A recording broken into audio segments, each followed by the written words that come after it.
تدبر قرآن امین احسن اصلاحی سورہ نساء آیات 58 تا 70۔ آگے کا مضمون۔ آگے مسلمانوں کو خطاب کر کے پہلے ان کو یہ نصیحت کی گئی ہے کہ شریعت الہی کی یہ امانت اب تمہارے حوالے جو کی جا رہی ہے تو تم یہود کی طرح قومی اور گروہی تعصب کی بیماری میں مبتلا نہ ہو جانا، بلکہ ہمیشہ حق و انصاف کو نگاہ میں رکھنا۔ اب تم کتاب و حکمت کے ساتھ ایک ملک عظیم کے وارث بھی بنائے جا رہے ہو اور تم پر لوگوں کے معاملات کی ذمہ داری ڈالی جا رہی ہے، تو تم لوگوں کے حقوق ادا کرنا اور ہمیشہ اپنے فیصلوں میں عدل کو ملحوظ رکھنا،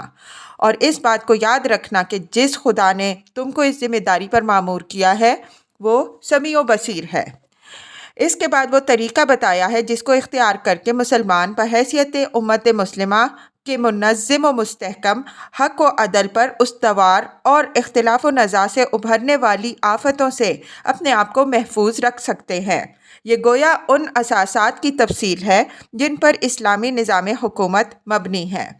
اس کے بعد ان لوگوں کی طرف توجہ فرمائی ہے جو مسلمانوں میں شامل تو ہو گئے تھے لیکن ان کی وفاداری ابھی تقسیم تھی۔ وہ پوری طرح اللہ اور رسول اور امت کے اولو الامر کی اطاعت پر ابھی مطمئن نہیں ہوئے تھے۔ چونکہ امت کی وحدت اور اسلامی حکومت کے اندر اصلی رخنہ انہی کی طرف سے پیدا ہونے کا اندیشہ تھا، اس وجہ سے ان کی طرف تفصیل کے ساتھ توجہ فرمائی ہے۔ اس روشنی میں آگے کی آیات کی تلاوت فرمائیے۔ اعوذ باللہ من الشیطان الرجیم، بسم اللہ الرحمن الرحیم۔ ان اللہ یأمرکم ان تؤدوا الامانات الی اہلہا وَإِذَا حَكَمْتُمْ بَيْنَ النَّاسِ أَن تَحْكُمُوا بِالْعَدْلِ إِنَّ اللَّهَ نِعِمَّ يَعِظُكُمْ بِهِ إِنَّ اللَّهَ كَانَ سَمِيعًا بَصِيرًا۔ یا ایھا الذین آمنوا اطیعوا اللہ وَاطیعوا الرسول وَأُولِي الْأَمْرِ مِنکم فَإِن تَنَازَعْتُمْ فِی شَیْءٍ فَرُدُّوهُ إِلَى اللَّهِ وَالرَّسُولِ إِن کُنتُمْ تُؤْمِنُونَ بِاللَّهِ وَالْیَوْمِ الْآخِرِ ذَلِکَ خَیْرٌ وَأَحْسَنُ تَأْوِیلًا۔ الم تر الی الذین یزعمون انہم آمنوا بما انزل الیک وما انزل من قبلک یریدون ان یتحاکموا الی الطاغوت وقد امروا ان یکفروا بہ ویرید الشیطان ان یضلهم ضلالا بعیدا۔ وَإِذَا قِیلَ لَهُمْ تَعَالَوْا إِلَى مَا أَنزَلَ اللَّهُ وَإِلَى الرَّسُولِ رَأَیْتَ الْمُنَافِقِینَ یصدون عَنْکَ صُدُودًا فَکَیْفَ إِذَا أَصَابَتْهُم مُّصِیبَةٌ بِمَا قَدَّمَتْ أَیْدِیہم ثُمَّ جَاءُوکَ یحلفون بِاللَّهِ إِنْ أَرَدْنَا إِلَّا إِحْسَانًا وَتَوْفِیقًا أُولَئِکَ الَّذِینَ یعلم اللہ ما فی قلوبہم فَأَعْرِضْ عَنْهُمْ وَعِظْهُمْ وَقُل لَّهُمْ فِی أَنفُسِہم قَوْلًا بَلیغًا وَمَا أَرْسَلْنَا مِن رَّسُولٍ إِلَّا لِیُطَاعَ بِإِذْنِ اللَّهِ وَلَوْ أَنَّهُمْ إِذ ظَّلَمُوا أَنفُسَهُمْ جَاءُوكَ فَاسْتَغْفَرُوا اللَّهَ وَاسْتَغْفَرَ لَهُمُ الرَّسُولُ لَوَجَدُوا اللَّهَ تَوَّابًا رَّحِیمًا۔ فَلَا وَرَبِّكَ لَا يُؤْمِنُونَ حَتَّىٰ يُحَكِّمُوكَ فِيمَا شَجَرَ بَيْنَهُمْ ثُمَّ لَا يَجِدُوا فِي أَنفُسِهِمْ حَرَجًا مِّمَّا قَضَيْتَ وَيُسَلِّمُوا تَسْلِیمًا۔ وَلَوْ أَنَّا كَتَبْنَا عَلَيْهِمْ أَنِ اقْتُلُوا أَنفُسَكُمْ أَوْ اخْرُجُوا مِن دِيَارِكُمْ مَا فَعَلُوهُ إِلَّا قَلِیلٌ مِّنْهُمْ وَلَوْ أَنَّهُمْ فَعَلُوا مَا یُوعَظُونَ بِهِ لَکَانَ خَیْرًا لَّهُمْ وَأَشَدَّ تَثْبِیتًا وَإِذًا لَّآتَیْنَاهُم مِّن لَّدُنَّا أَجْرًا عَظِیمًا وَلَهَدَیْنَاهُمْ صِرَاطًا مُّسْتَقِیمًا۔ وَمَن یُطِعِ اللَّهَ وَالرَّسُولَ فَأُولَٰئِکَ مَعَ الَّذِینَ أَنْعَمَ اللَّهُ عَلَیْہِم مِّنَ النَّبِیِّینَ وَالصِّدِّیقِینَ وَالشُّہَدَاءِ وَالصَّالِحِینَ وَحَسُنَ أُولَٰئِکَ رَفِیقًا ذَلِکَ الْفَضْلُ مِنَ اللَّهِ وَکَفَىٰ بِاللَّهِ عَلِیمًا۔ ترجمہ۔ اللہ تمہیں حکم دیتا ہے کہ امانتیں ان کے حقداروں کو ادا کرو اور جب لوگوں کے درمیان فیصلہ کرو تو عدل کے ساتھ فیصلہ کرو۔ خوب بات ہے یہ جس کی اللہ تمہیں نصیحت کرتا ہے، بے شک اللہ سننے والا اور دیکھنے والا ہے۔ اے ایمان والو، اللہ کی اطاعت کرو، رسول کی اطاعت کرو اور اپنے اولو الامر کی۔ پس اگر کسی امر میں اختلاف رائے واقع ہو جائے تو اس کو اللہ اور رسول کی طرف لوٹاؤ اگر تم اللہ اور روز آخرت پر ایمان رکھتے ہو۔ یہ طریقہ بہتر اور باعتبار مال اچھا ہے۔ ان لوگوں کو نہیں دیکھا جو دعویٰ تو کرتے ہیں کہ وہ اس چیز پر بھی ایمان رکھتے ہیں جو تم پر اتاری گئی اور اس پر بھی جو تم سے پہلے اتاری گئی، لیکن چاہتے ہیں کہ اپنے معاملات کا فیصلے کے لیے طاغوت کے پاس جائیں، حالانکہ انہیں اس کے انکار کا حکم دیا گیا ہے۔ شیطان چاہتا ہے کہ انہیں نہایت دور کی گمراہی میں ڈال دے، اور جب ان سے کہا جاتا ہے کہ اللہ کی اتاری ہوئی کتاب اور رسول کی طرف آؤ، تو تم منافقین کو دیکھتے ہو کہ تم سے کترا جاتے ہیں۔ اس وقت کیا ہوگا جب ان کے اعمال کی پاداش میں ان کو کوئی مصیبت پہنچے گی، پھر یہ تمہارے پاس قسمیں کھاتے ہوئے آئیں گے کہ خدا کی قسم، ہم نے تو صرف بہتری اور سازگاری چاہی۔ ان لوگوں کے دلوں کے اندر جو کچھ ہے اللہ اس سے خوب واقف ہے، تو ان سے اعراض کرو، ان کو سمجھاؤ اور ان سے خود ان کے باب میں دل میں دھسنے والی بات کرو۔ اور ہم نے جو رسول بھی بھیجا تو اسی لیے بھیجا کہ اللہ کے حکم سے اس کی اطاعت کی جائے، اور اگر وہ جب کہ انہوں نے اپنی جانوں پر ظلم ڈھایا تمہاری خدمت میں حاضر ہوتے اور خدا سے معافی مانگتے اور رسول بھی ان کے لیے معافی چاہتا، تو وہ خدا کو بڑا توبہ قبول کرنے والا اور مہربان پاتے۔ بس نہیں، تیرے رب کی قسم، یہ لوگ مومن نہیں ہیں جب تک کہ اپنی نزاعت میں تمہیں کو حکم نہ مانیں، اور جو کچھ تم فیصلہ کر دو اس پر اپنے دلوں میں کوئی تنگی محسوس کیے بغیر اس کے آگے سر تسلیم خم نہ کر دیں۔ اور اگر ہم ان پر یہ فرض کرتے کہ اپنے آپ کو قتل کر دو یا اپنے گھروں کو چھوڑ دو، تو ان میں سے بس تھوڑے ہی اس کی تعمیل کرتے، اور اگر یہ لوگ وہ کرتے جس کی ہدایت کی جاتی تو ان کے لیے یہ بات بہتر اور ایمان پر قدم جمانے والی ہوتی۔ اس وقت ہم انہیں اپنے پاس سے بڑا اجر دیتے اور انہیں صراط مستقیم کی ہدایت بخشتے۔ اور جو لوگ اللہ اور اس کے رسول کی اطاعت کریں گے وہی ہیں جو انبیاء، صدیقین اور شہداء و صالحین کے اس گروہ کے ساتھ ہوں گے جن پر اللہ نے اپنا فضل فرمایا، اور کیا ہی اچھے ہیں یہ رفیق۔ یہ اللہ کی طرف سے فضل ہے اور اللہ کا علم کفایت کرتا ہے۔ الفاظ کی تحقیق اور آیات کی وضاحت۔ ان اللہ یأمرکم ان تؤدوا الامانات الی اہلہا وَإِذَا حَكَمْتُمْ بَيْنَ النَّاسِ أَن تَحْكُمُوا بِالْعَدْلِ إِنَّ اللَّهَ نِعِمَّ يَعِظُكُم بِهِ إِنَّ اللَّهَ كَانَ سَمِيعًا بَصِيرًا۔ امانت کا لفظ یہاں اپنے محدود مفہوم میں نہیں ہے، بلکہ جس طرح انا عرضنا الامانۃ علی السماوات والارض الآیہ، ہم نے امانت کو پیش کیا آسمانوں اور زمین اور پہاڑوں پر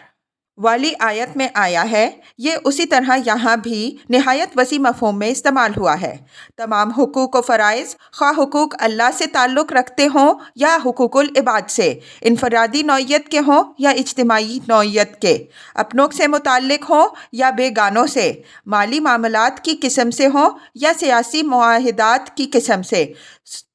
صلح و امن کے دور سے ہوں یا جنگ کے، غرض جس نوعیت اور جس درجے کے حقوق و فرائض ہوں وہ سب امانت کے مفہوم میں داخل ہیں، اور مسلمانوں کو شریعت اور اقتدار کی امانت سپرد کرنے کے بعد اجتماعی حیثیت سے سب سے پہلے جو ہدایت ہوئی ہے وہ یہ ہے کہ تم جن حقوق و فرائض کے ذمہ دار بنائے جا رہے ہو ان کو ٹھیک ٹھیک ادا کرو۔ اگر اس صورت کے پچھلے مطالب ذہن میں محفوظ ہیں تو یہ بات سمجھنے میں کوئی زحمت نہیں ہو سکتی کہ اس ہدایت کے اندر یہ تلمیح بھی مضمر ہے کہ یہ امانت جس سے چھین کر تمہیں دی جا رہی ہے انہوں نے اس کا حق ادا نہیں کیا۔ جس منصب شہادت پر ان کو مامور کیا گیا اس کو انہوں نے چھپایا، جو کتاب ان کی تحویل میں دی گئی اس میں انہوں نے تحریف کی، جس شریعت کا ان کو حامل بنایا گیا اس میں انہوں نے اختلاف پیدا کیا، جن حقوق کے وہ امین بنائے گئے ان میں انہوں نے خیانت کی، جو فرائض ان کے سپرد ہوئے ان میں وہ چور ثابت ہوئے، جو عہد انہوں نے باندھے وہ سب توڑ ڈالے۔ اس وجہ سے تمہاری اولین ذمہ داری یہ ہے کہ اس عظیم امانت کی صورت میں جن حقوق و فرائض کے اب تم حامل بنائے جا رہے ہو ان کو ٹھیک ٹھیک ادا کرو۔ حقوق و فرائض کے لیے امانت کا لفظ ایک تو یہ تصور پیدا کرتا ہے کہ یہ سب خدا کی سپرد کردہ امانتیں ہیں، اس لیے کہ ان کا عائد کرنے والا خدا ہی ہے۔ دوسرا یہ کہ ان ساری امانتوں سے متعلق ایک دن لازماً امانت سونپنے والے کی طرف سے پرسش ہوگی۔ اگر ان میں کوئی خیانت ہوگی تو کوئی نہیں ہے جو خدا کی پکڑ سے بچا سکے۔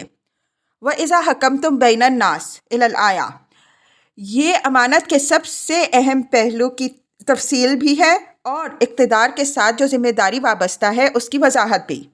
جن کو اللہ تعالیٰ اپنی زمین میں اقتدار بخشتا ہے ان پر اولین ذمہ داری جو عائد ہوتی ہے وہ یہی ہے کہ وہ لوگوں کے درمیان پیدا ہونے والے جھگڑوں کو عدل و انصاف کے ساتھ چکائیں۔ عدل کا مطلب یہ ہے کہ قانون کی نگاہ میں امیر و غریب، شریف و وضیع، کالے اور گورے کا کوئی فرق نہ ہو۔ انصاف خریدنی و فروختنی چیز نہ بننے پائے، اس میں کسی جانبداری، کسی عصبیت، کسی سہل انگاری کو راہ نہ مل سکے، کسی دباؤ، کسی زور و اثر اور کسی خوف و طمع کو اس پر اثر انداز ہونے کا موقع نہ ملے۔ جن کو بھی اللہ تعالیٰ اس زمین میں اقتدار بخشتا ہے اسی عدل کے لیے بخشتا ہے۔ اس وجہ سے سب سے بڑی ذمہ داری اسی چیز کے لیے ہے۔ خدا کے ہاں عادل حکمران کا اجر بھی بہت بڑا ہے اور غیر عادل کی سزا بھی بہت سخت ہے۔ اس وجہ سے تنبیہ فرمائی ہے کہ یہ بہت ہی اعلیٰ نصیحت ہے جو اللہ تعالیٰ تمہیں کر رہا ہے، اس میں کوتاہی نہ ہو۔ آخر میں اپنی صفات سمیع و بصیر کا حوالہ دیا ہے کہ یاد رکھو کہ خدا سب کچھ سنتا اور دیکھتا ہے، کوئی مخفی سے مخفی ناانصافی بھی اس سے مخفی رہنے والی نہیں ہے۔ یا ایھا الذین آمنوا اطیعوا اللہ و اطیعوا الرسول و اولی الامر منکم وَإِذَا تَنَازَعْتُمْ فِي شَيْءٍ فَرُدُّوهُ إِلَى اللَّهِ وَالرَّسُولِ إِن كُنتُمْ تُؤْمِنُونَ بِاللَّهِ وَالْيَوْمِ الْآخِرِ ذَلِكَ خَيْرٌ وَأَحْسَنُ تَأْوِيلًا۔ اولو الامر سے مراد اسلامی معاشرے کے ارباب حل و عقد، ذمہ دار اور سربراہ کار ہیں۔ معاشرے کے حالات کے لحاظ سے اس کے مصداق ارباب علم و بصیرت بھی ہو سکتے ہیں اور ارباب اقتدار و سیاست بھی۔ جو لوگ بھی اس پوزیشن میں ہوں کہ عوام کی سربراہی کر سکیں وہ اس لفظ کے مصداق ہیں۔ اگر امام و خلیفہ موجود ہو تو وہ اور اس کے حکام اولو الامر ہیں، اور اگر یہ موجود نہ ہو تو جماعت کے اندر جو معاملہ فہم اور صاحب بصیرت ہو وہ اس سے مراد ہوں گے۔ اس سورہ میں ایک اور مقام میں بھی یہ لفظ استعمال ہوا ہے۔ وَإِذَا جَاءُوهُمْ أَمْرٌ مِّنَ الْأَمْنِ أَوِ الْخَوْفِ أَذَاعُوا بِهِ وَلَوْ رُدُّوهُ إِلَى الرَّسُولِ وَإِلَى أُولِي الْأَمْرِ مِنْهُمْ لَعَلِمَهُ الَّذِينَ يَسْتَنبِطُونَهُ مِنْهُمْ۔ نساء 83۔ ترجمہ: اور جب ان کو امن یا خطرے کی کوئی خبر ملتی ہے اس کو لے اڑتے ہیں، حالانکہ اگر وہ اس کو رسول اور اپنے اولو الامر کے سامنے پیش کرتے تو یہ لوگ بات کی تہ کو پہنچنے والے ہیں، وہ صورت معاملہ کو سمجھ لیتے۔ جس زمانے میں یہ آیت نازل ہوئی ہے اس زمانے میں ظاہر ہے کہ نہ ابھی خلافت کا وجود تھا، نہ باضابطہ امراء و حکام تھے۔ اس وجہ سے اولو الامر سے مراد صحابہ رضی اللہ عنہم اجمعین میں سے وہ لوگ ہوں گے جو دینی و اجتماعی معاملات کی گہری سوجھ بوجھ رکھنے والے اور لوگوں کے مرجع اعتماد تھے۔ یہاں استنباط کا لفظ اولو الامر کی امتیازی خصوصیت کو ظاہر کرتا ہے، جس سے یہ بات نکلتی ہے کہ اسلام میں مذہبی و سیاسی قیادت کا منصب اصلاً انہی لوگوں کے لیے ہے جو بصیرت و اجتہاد کی صلاحیت کے مالک ہیں۔ طبقے، برادری، خاندان اور جائیداد وغیرہ کو اس میں کوئی دخل نہیں ہے۔ تاویل کے لفظ پر سورہ آل عمران کی آیت 5 کے تحت بحث گزر چکی ہے۔ آلا یا اولو اولن کے معنی ہیں کسی چیز کی طرف لوٹنا، رجوع کرنا۔ اس سے تاویل کا لفظ جس کے معنی بات کو اس کے اصل مال و مرجع کی طرف لوٹانے کے ہیں، اسی مفہوم سے یہ خواب کی تعبیر کسی بات کی حقیقت اور کسی کلام کی تفسیر و توضیح کے لیے بھی استعمال ہونے لگا، اس لیے کہ ان صورتوں میں بھی بات اپنے اصل معال و مدعا کی طرف لوٹائی جاتی ہے۔ آیت زیر بحث میں احسن و تعویلہ کا مطلب یہ ہے کہ اختلافی مسائل میں اللہ اور رسول کی بات کی طرف رجوع کرنا حقیقت رسی اور معال کار دونوں اعتبار سے بہتر ہے۔ خدا ہی کا علم تمام علم و بصیرت کا مرجع بھی ہے اور اسی کی ذات سب کا ملجا و ماوا بھی، اور اسی کو حقیقی حاکمیت بھی حاصل ہے۔ ہر اجتماعی و سیاسی نظام کی تشکیل امر و طاعت سے ہوتی ہے۔ اسلام میں امر و طاعت کے مرکز 3 ہیں: اللہ، رسول، اولو الامر۔ ان میں سے 2 سابق الذکر مستقل اور بالذات مرکز اطاعت ہیں،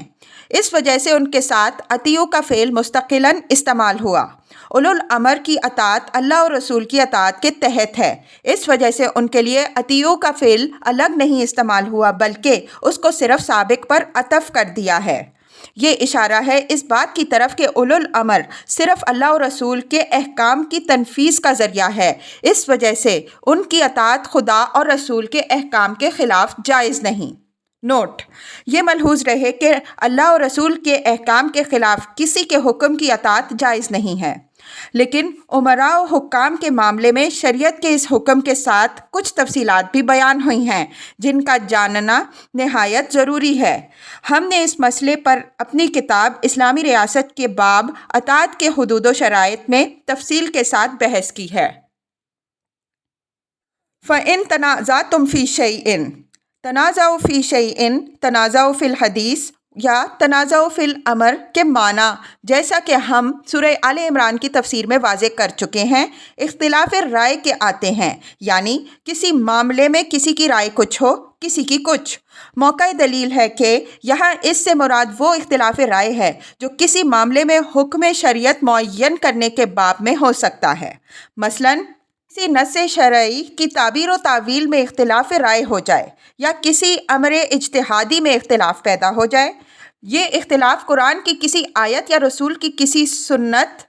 کی تعویل میں بھی ہو سکتا ہے، اور غیر منصوص معاملات میں کتاب و سنت اور ان کے تعین میں بھی۔ علی ھذا القیاس یہ اولو الامر اور عوام کے درمیان بھی ہو سکتا ہے اور خود اولو الامر کے اندر آپس میں بھی ہو سکتا ہے۔ اس طرح کا جب بھی کوئی اختلاف واقع ہو تو اس کے حل کے لیے امت کو یہی ہدایت ہوئی ہے کہ اس معاملے کو اللہ اور رسول کی طرف لوٹاؤ۔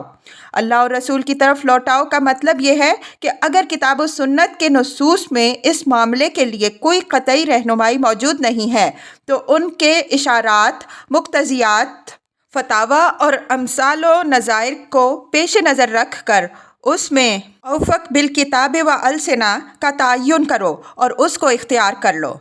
فرمایا کہ یہ طریقہ تعویل کے پہلو سے سب سے زیادہ بہتر اور اعلیٰ ہے، اس لیے کہ ظن غالب یہی ہے کہ یہ بات اللہ اور رسول کی بات کے موافق ہوگی اور اختلاف کا فیصلہ اس قانون کے مطابق ہوگا جو اسلام میں اصل قانون اور تمام فقہ و اجتہاد کا مرکز و مرجع ہے، اور یہی طریقہ ہے نظام اجتماعی و سیاسی میں حاکمیت الہی کے پورے مضبوطی کے ساتھ پکڑنے اور اعتصام بحبل اللہ کا، اور یہی حقیقی توحید ہے۔ یہاں یہ بات بھی ملحوظ رکھنے کی ہے کہ یہ ہدایت امت کو بحیثیت امت دی گئی ہے۔ اس طرح کی ہدایات میں خطاب اگرچہ عام ہوتا ہے لیکن ان کی عملی تنفیذ کی ذمہ داری امت کے ارباب حل و عقد یا قرآن کے الفاظ میں اولو الامر پر ہی عائد ہوتی ہے۔ اس وجہ سے یہ انہی کی ذمہ داری ہے کہ اگر کسی امر میں اختلاف رائے واقع ہو تو وہ اصل قانون شریعت یعنی کتاب و سنت کی طرف رجوع کریں اور جو بات اس سے اوفق نظر آئے اس کو اختیار کریں۔ ارباب حل و عقد یا ان کی اکثریت کا صاحب امر یعنی خلیفہ اور امام کی رہنمائی میں کسی امر کے اوفق بالشریعت ہونے پر اتفاق کر لینا شریعت میں اجماع کہلاتا ہے، جو رفع اختلاف کے لیے ایک منصوص طریقہ ہے اور اس کی مخالفت کسی کے لیے جائز نہیں ہے۔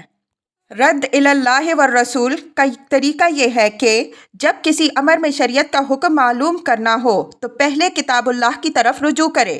اگر اس میں نہ ملے تو نبی کی سنت کی طرف رجوع کرے، اگر اس میں بھی نہ ملے تو پھر اس کے معلوم کرنے کا راستہ اجتہاد ہے۔ اجتہاد کے آداب و شرائط کو نبی صلی اللہ علیہ وسلم کی تعلیم اور صحابہ رضی اللہ عنہم اجمعین کے تأمل سے معلوم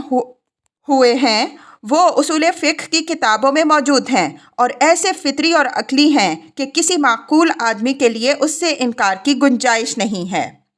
اس آیت سے یہ بھی معلوم ہوتا ہے کہ قانون اسلامی کے مرجع کی حیثیت سے کتاب اللہ کی طرح سنت رسول کی حیثیت بھی مستقل اور دائمی ہے، اس لیے کہ فرمایا ہے کہ فَرُدُّوهُ إِلَى اللَّهِ وَالرَّسُولِ، پس اس کو اللہ اور رسول کی طرف لوٹاؤ۔ ظاہر ہے کہ یہ ہدایت نبی صلی اللہ علیہ وسلم کی حیات مبارک ہی کی طرف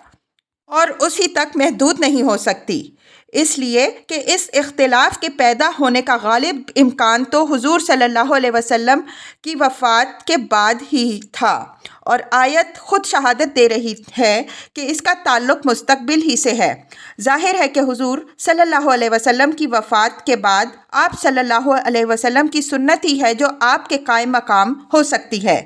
یہ تسلیم کرنے کی یہاں کوئی گنجائش نہیں ہے کہ وقت کے اولو الامر نبی صلی اللہ علیہ وسلم کے قائم مقام ہو سکتے ہیں، اس لیے کہ یہاں اولو الامر کو حذف کر دیا ہے، جو اس امر کا واضح ثبوت ہے کہ اولو الامر قانون کے مرجع کی حیثیت سے دین میں کوئی مستقل حیثیت نہیں رکھتے۔ مستقل حیثیت صرف اللہ اور رسول کی ہے، اور رسول کی بھی اس وجہ سے ہے کہ اللہ تعالیٰ نے اس کو اپنے قانون کی تعلیم و تدبین پر مامور فرمایا اور اس منصب کی ذمہ داریاں ٹھیک ٹھیک ادا کرنے کے لیے اسے غلطی اور گناہ سے محفوظ کیا۔ گویا اصل حاکمیت صرف اللہ تعالیٰ کی ہے۔ رسول صلی اللہ علیہ وسلم صرف اللہ کے احکام اور اس کی مرضیات بتانے کا ایک معصوم ذریعہ ہے۔ أَلَمْ تَرَ إِلَى الَّذِينَ يَزْعُمُونَ أَنَّهُمْ آمَنُوا بِمَا أُنزِلَ إِلَيْكَ وَمَا أُنزِلَ مِنْ قَبْلِكَ يُرِيدُونَ أَنْ يَتَحَاكَمُوا إِلَى الطَّاغُوتِ وَقَدْ أُمِرُوا أَنْ يَكْفُرُوا بِهِ وَيُرِيدُ الشَّيْطَانُ أَنْ يُضِلَّهُمْ ضَلَالًا بَعِيدًا وَإِذَا قِيلَ لَهُمْ تَعَالَوْا إِلَى مَا أَنزَلَ اللَّهُ وَإِلَى الرَّسُولِ رَأَيْتَ الْمُنَافِقِينَ يَصُدُّونَ عَنْكَ صُدُودًا فَكَيْفَ إِذَا أَصَابَتْهُمْ مُصِيبَةٌ بِمَا قَدَّمَتْ أَيْدِيهِمْ ثم جاءوك يحلفون بالله إن أردنا إلا إحسانا وتوفيقا أولئك الذين يعلم الله ما في قلوبهم فأعرض عنهم وعظهم وقل لهم في أنفسهم قولا بليغا۔ تحاکموا الی الحاکم کے معنی ہے تخاصموا الیہ، یعنی اپنا قضیہ اور اپنا معاملہ حاکم کے سامنے پیش کیا۔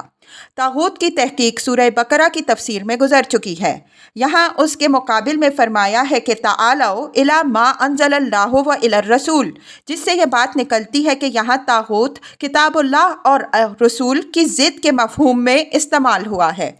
ظاہر ہے کہ مدینہ اور اطراف مدینہ میں آیت کے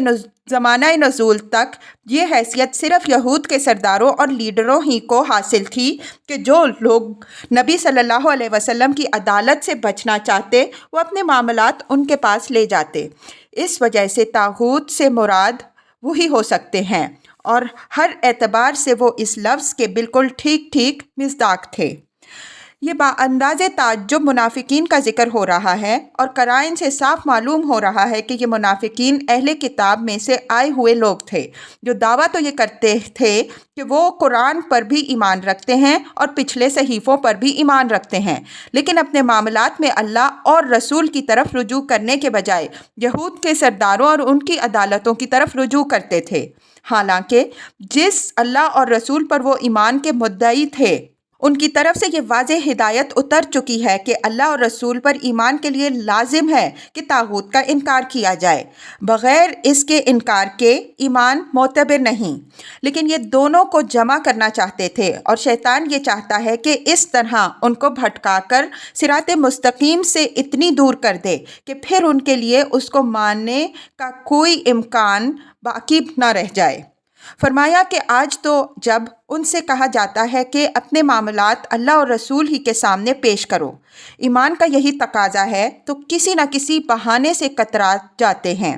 لیکن اس وقت کیا ہوگا جب ان کی ان شرارتوں کی پاداش میں ان پر ایسا وقت آ جائے گا کہ یہ بھاگے ہوئے تمہارے پاس آئیں گے اور قسمیں کھا کھا کے یقین دلائیں گے کہ جو کچھ یہ کرتے رہے ہیں کسی بری نیت سے نہیں کرتے رہے، بلکہ بھلائی اور سازگاری کی نیت سے کرتے رہے ہیں۔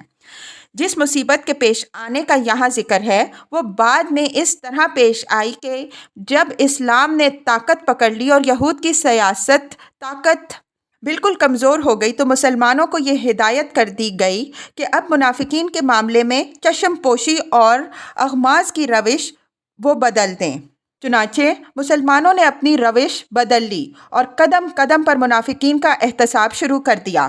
منافقین اس صورتحال سے بہت پریشان ہوئے۔ نہ یہود میں اتنا دم خم باقی رہا تھا کہ ان کی سرپرستی کر سکیں، نہ مسلمان اب ان کے چکموں میں آنے کے لیے تیار تھے۔ نہ جائے ماندن نہ پائے رفتن۔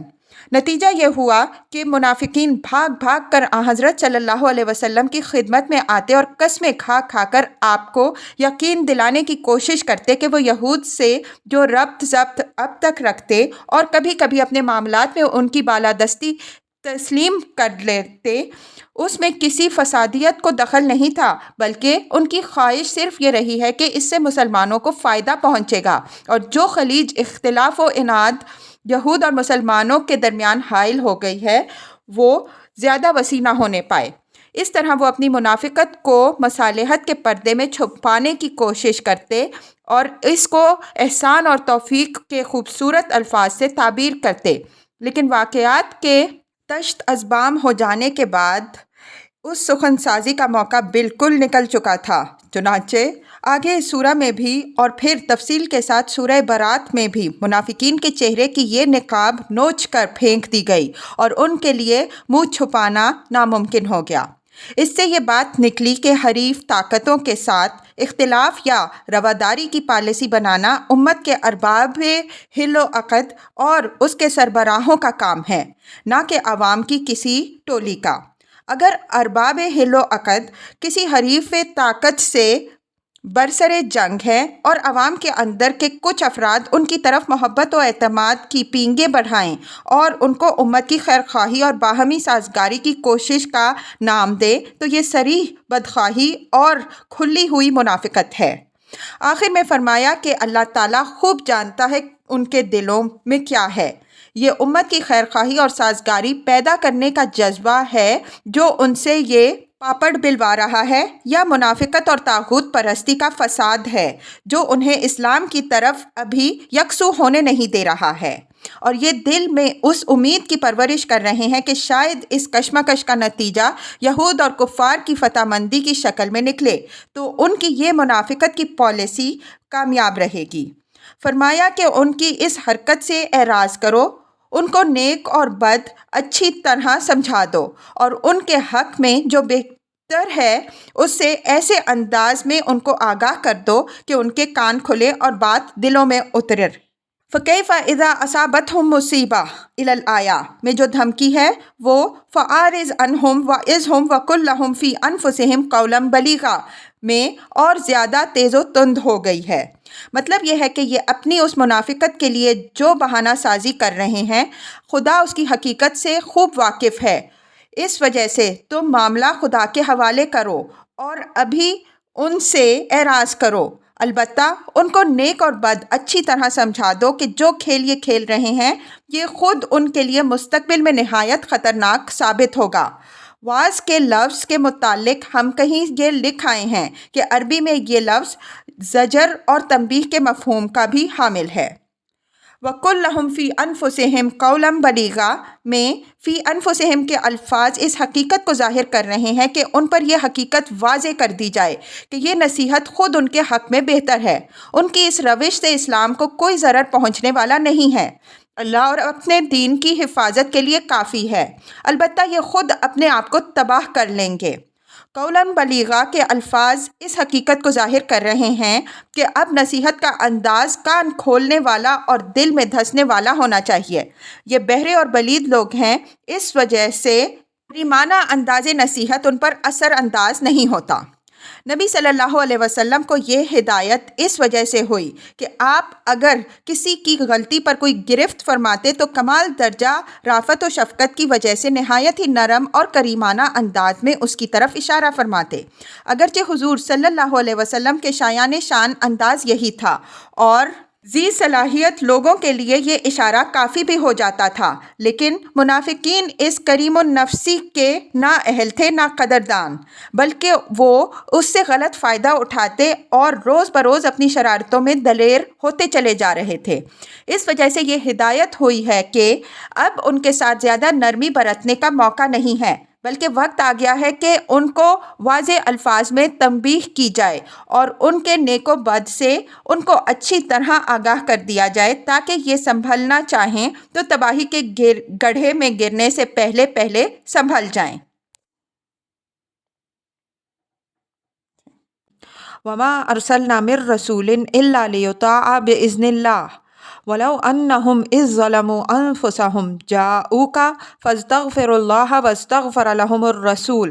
لَوَجَدُوا اللَّهَ تَوَّابًا رَّحِيمًا فَلَا وَرَبِّكَ لَا يُؤْمِنُونَ حَتَّىٰ يُحَكِّمُوكَ فِيمَا شَجَرَ بَيْنَهُمْ ثم لا یجدوا فی انفسہم حرجا مما قضیت ویسلموا تسلیما۔ اب یہ رسول کا صحیح مرتبہ واضح فرمایا کہ رسول صرف مان لینے کے لیے نہیں ہوتا، بلکہ وہ اس لیے آتا ہے کہ اس کی اطاعت کی جائے۔ وہ صرف عقیدت ہی کا مرکز نہیں بلکہ اطاعت کا مرکز بھی ہوتا ہے۔ اس کی حیثیت صرف ایک واعظ اور ناصح کی نہیں بلکہ ایک واجب الاطاعت ہادی کی بھی ہوتی ہے۔ اللہ تعالیٰ اپنے اذن کے تحت اس کو اس لیے مامور فرماتا ہے کہ لوگ جملہ معاملات میں اس کے احکام کی اطاعت کریں، اس لیے کہ اس کی اطاعت ہی بالواسطہ خدا کی اطاعت ہے۔ جو لوگ رسول کو ماننے کا دعویٰ کرتے ہیں لیکن اس کے سیاسی اقتدار کو تسلیم نہیں کرتے یا اس سے اپنے آپ کو آزاد رکھنا چاہتے ہیں، ان کا دعویٰ ایمان جھوٹا ہے۔ یہاں بے اذن اللہ کی قید اس حقیقت کو ظاہر کر رہی ہے کہ اصل حاکمیت اللہ ہی کی ہے، لیکن اپنے اذن سے اپنے رسول کو یہ منصب بخشا ہے کہ وہ لوگوں کو اس کے امر و نہی سے آگاہ فرمائے، اور اس مقصد کے لیے وہ اس کو غلطی اور خطا سے محفوظ فرماتا ہے۔ اس وجہ سے رسول خدا کی قانونی اور تشریعی حاکمیت کا مظہر ہوتا ہے، اور اس پر ایمان اور ساتھ ہی اس کی بے چون و چرا اطاعت خدا پر ایمان اور خدا کی اطاعت کے ہم معنی بن جاتی ہے۔ ظاہر ہے کہ جب رسول خدا کی حاکمیت قانونی و تشریعی کا مظہر ہے تو اس امر کی کوئی گنجائش کسی صاحب ایمان کے لیے باقی نہیں رہ جاتی کہ وہ رسول کی اطاعت کو چھوڑ کر اپنے کسی معاملے کو فیصلے کے لیے طاغوت کی عدالت میں لے جائے۔ جو شخص ایسا کرتا ہے وہ اپنی جان پر بہت بڑا ظلم ڈھاتا ہے، اس لیے کہ فی الحقیقت یہ چیز خدا کی حاکمیت کا انکار اور بالواسطہ شرک اور کفر کا ارتکاب ہے۔ چنانچہ ان منافقین سے متعلق جو اپنے معاملات میں یہود کی عدالتوں میں لے جاتے تھے، فرمایا کہ جن لوگوں نے اپنی جانوں پر ظلم ڈھایا ان کے لیے اس کی اصلاح اور اس کے عواقب سے نجات کی واحد شکل یہ تھی کہ وہ رسول کی خدمت میں حاضر ہو کر اپنی غلطی کا اعتراف کرتے، خدا سے مغفرت کے طالب ہوتے، اور رسول بھی ان کے لیے دعائے مغفرت کے ذریعے سے ان کی سفارش کرتے تو اللہ تعالیٰ ان کی توبہ قبول کرتا اور ان پر رحم فرماتا۔ اس کے سوا اس کی تلافی کی کوئی شکل نہیں۔ اس کے بعد اللہ تعالیٰ نے اپنی ذات کی قسم کھا کر فرمایا کہ یہ لوگ اس وقت تک مومن نہیں ہو سکتے جب تک یہ اپنے درمیان پیدا ہونے والی تمام نزاعات میں تمہیں کو حکم نہ مانے، اور پھر ساتھ ہی ان کے اندر یہ ذہنی تبدیلی نہ واقع ہو جائے کہ وہ تمہارے فیصلے کو بے چون و چرا پورے اطمینان قلب کے ساتھ مانیں اور اپنے آپ کو بلا کسی استثناء و تحفظ کے تمہارے حوالے کر دیں۔ رسول کی اطاعت خود خدا کی اطاعت کے ہم معنی ہے، اس وجہ سے اس کا حق صرف ظاہری اطاعت سے نہیں ہوتا بلکہ اس کے لیے دل کی اطاعت بھی شرط ہے۔ یہاں فلا وربک کی قسم کا موقع و محل بھی ملحوظ رہے۔